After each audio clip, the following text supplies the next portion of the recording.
بسم اللہ الرحمن الرحیم۔ السلام علیکم سامعین اور ناظرین، آج اس ویڈیو میں ذکر کریں گے کہ خواب میں روشنی دیکھنے کی کیا تعبیر ہے۔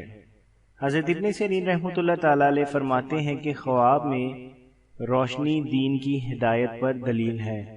اگر دیکھیں کہ اس نے روشنی لی ہے یا کسی نے اس کو دی ہے، دلیل ہے کہ کسی کو دین کا علم سکھائے گا اور سیدھا رستہ بتائے گا، اور خواب میں اندھیرا گمراہی اور بددینی ہے۔